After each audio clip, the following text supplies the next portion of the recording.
And he was like, the thing is, if you don't believe in the laws of logic and, for example, non-contradiction, or for example, 2 plus 2 equals 4, if you don't believe in any of that, then you can't have a conversation with anyone about anything because there's no common ground.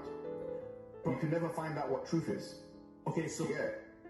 Christian itself, who decided 2 plus 2 plus 4? Man did, right? I'm just saying, on a basis, 2 plus 2, who decided that?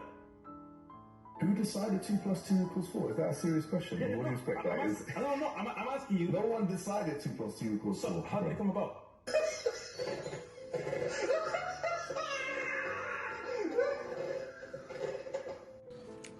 Okay, Fresh, I hope that you're watching this video, and in case you are, let me tell you something very brief. You ask, who decided 2 plus 2 equals 4? That can be a good question. Listen, human beings discovered the law of logic.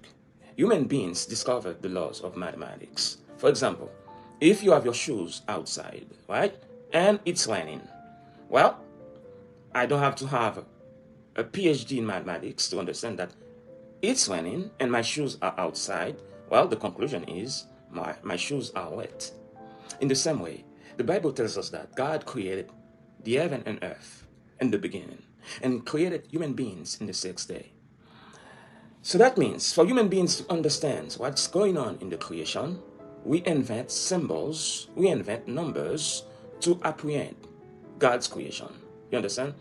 So going back to your question, who decided that 2 plus 2 equals 4? My friend, even before you and I decide or discovered that 2 plus 2 equals 4, 2 plus 2 equals 4 even before we knew it, even before we discovered it, because God placed logic and mathematics in creation.